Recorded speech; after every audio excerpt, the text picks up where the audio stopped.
Anong mensahe ang kailangang marinig ng mga Taurus sa period na to? Pwedeng nangyayari na itong magiging reading natin or mangyayari pa lang. Kung hindi man, para sa inyo. Itong magiging reading natin, edi baka para sa someone na malapit sa inyo o sa someone na kakilala nyo mismo. Baka may lumabas na gender mamaya, gawin nyo na lang energy. Masculine at feminine energy. Pwede rin naman na wag nyo nang pansinin ang gender. Hindi ko masasabi kung anong magiging reading, kung positive ba o negative. Depende sa kung anong mapipick up kong energy.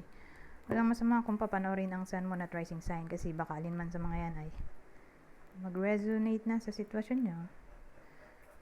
Teka lang, mamaya ko nang sabihin. Sabihin ko na sana, 8 of Pentacles. Teka.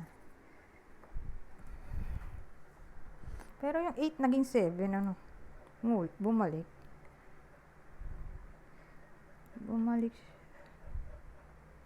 Pag ganyan, mukhang may reflection sa topic ng work. Pero wait lang, ha? Ano ba to? 8 of Pentacles, 7 of Pentacles. Oh, work din to eh. Moon. Ito, Clover. Mukhang may reflection dito sa topic ng work. Kasi bumalik nga eh. Reflection sa topic ng work. May new opportunity na paparating.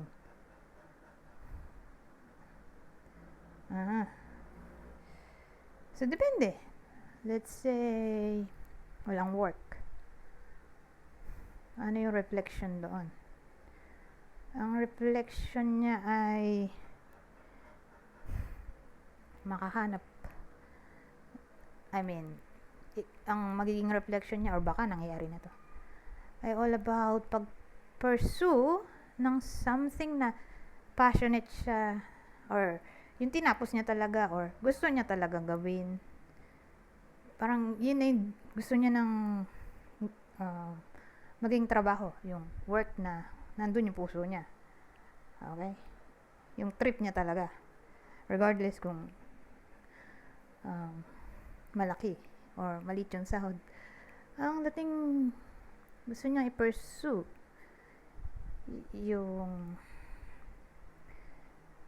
dati niya nang ginagawang work or siguro talent, skill. Gusto niyang balikan yung dati niyang ginagawa or dati niyang dream or who knows, baka ganun. Yun yung turning point at let's say yun yung opportunity na gusto mangyari, makuhang opportunity nitong walang work.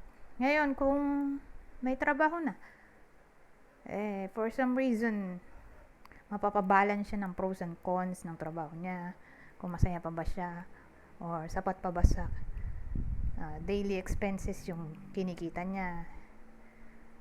So, mapapaisip-isip siya sa tinakbo ng work niya.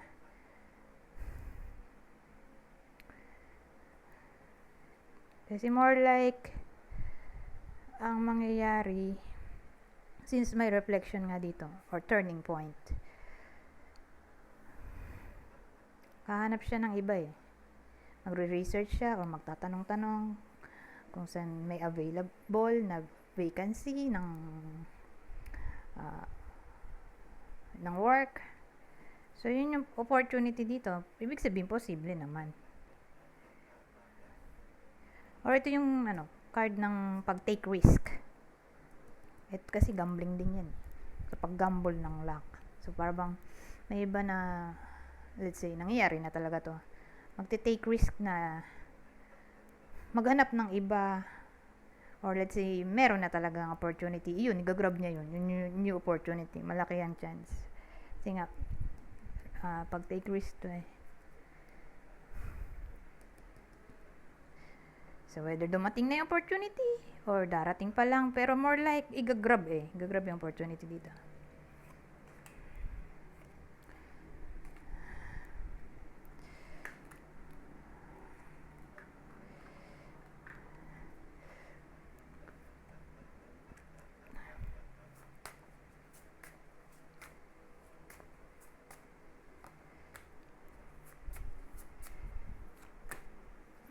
Eh, Diyos ko, sumama pa to. Ay, di 3 na.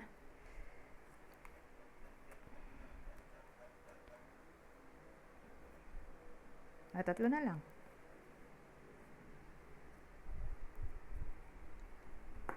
Lalagyan ko pa sana ng Lenormand eh. Pero, tatagal ako eh. Pag dinamihan ko. So, okay na to. So, meron tayo ditong wedding. Letter. Ito, consolation, oh. Ganda naman to, consolation. Wedding letter. Baka ano to? Engagement, wedding proposal, or offer eh. More like new offer.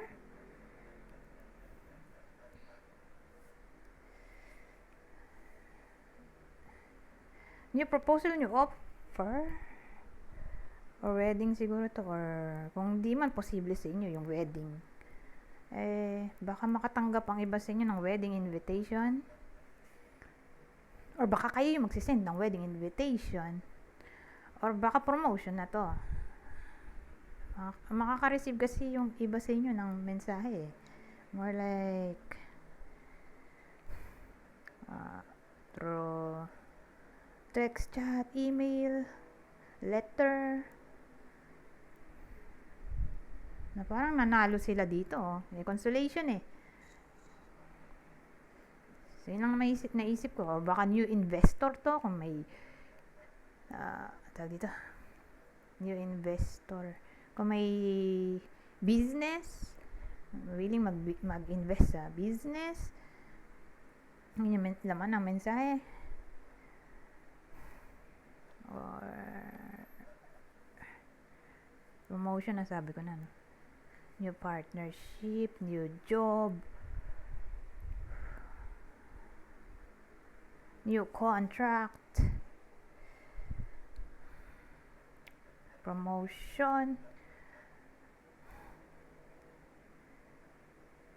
Pero actually, hindi lang naman to sa work eh. Pwede rin nga sa love life to eh.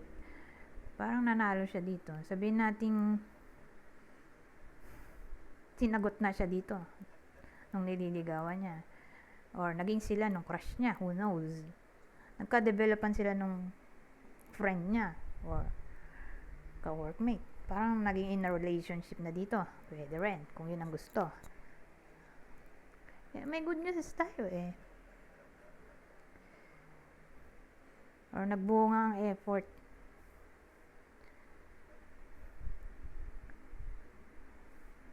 Wedding eh, no? Partnership. Nagbunga ang effort. Yun lang manaisip ko.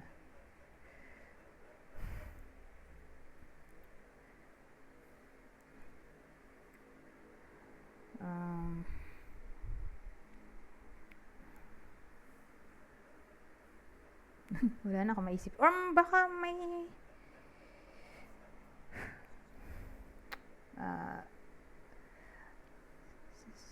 promise, who knows, na may mga ngako sa inyo tapos tutuparin naman, thankfully.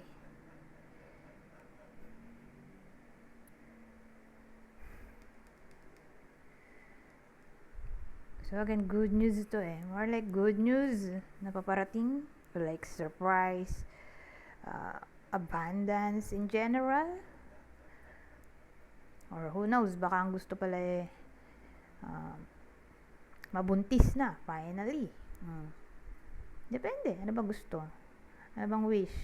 Kasi more like magiging masaya, fulfillment din to eh.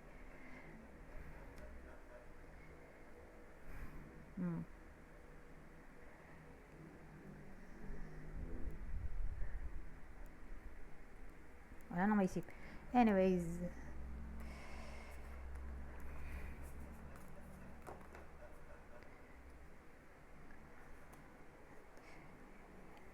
dito naman tayo. Hindi ko na gamit eh. So, gawin ko na rin 3. Para masaya.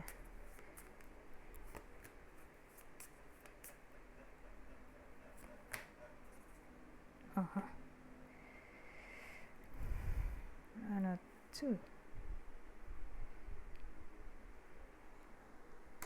aray ko. Sumabit kamay ko. May book tayo. Tree. House. Ano kaya yun? Book.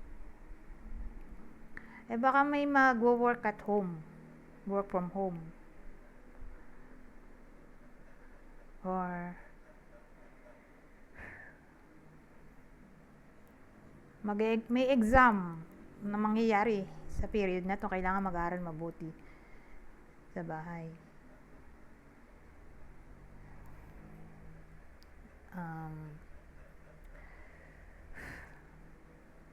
Tingin ko naman kung walang ganun, walang examination, nakita ko kasi ito book. Ano ba? Parang magiging somewhat private o low-key yung iba sa inyo for some reason, or ang dating gusto na lang nasa bahay, gusto mo pag-isa, most of the time ganun, nasa bahay lang, or gusto magbakasyon sa hometown. Maisipan pa lang o baka ganun na talaga mangyayari.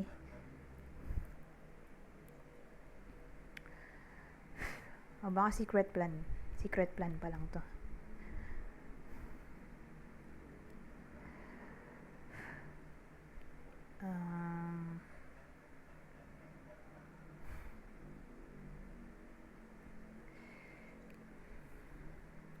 Ano maisip pa? House. Tree.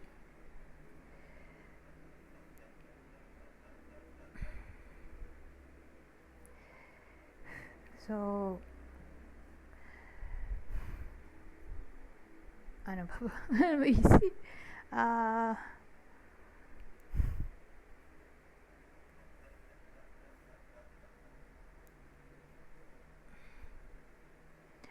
Actually, may naisip pa pala ako bago ako mag-end.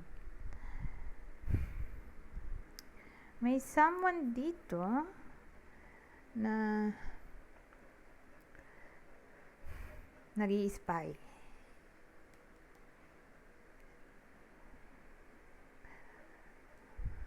More like kadugo kadugo ka pamilya.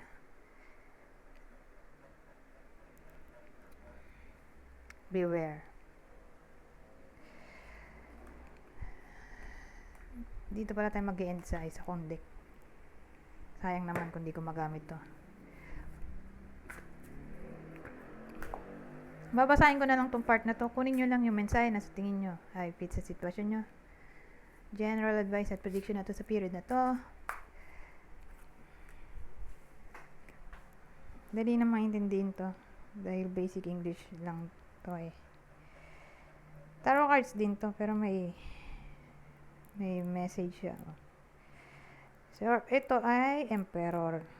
Organization.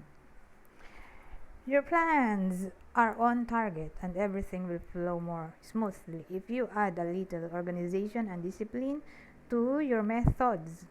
The key to success is to allow your creativity to be gently guided by logic. Be open to asking for help from someone very intellectual or seek out a mentor.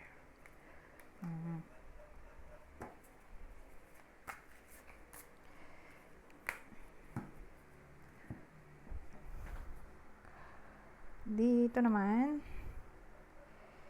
sabi, healer of emotion. This is a time to follow your heart and feel the fullness of your emotions. You may feel so compelled to nurture others that you forget to care for yourself. Flashes of intuition provide you with incredible insights. You or another person is kind, tender-hearted, loving, and trustworthy friend. At ang huli. Last na tayo. Last card.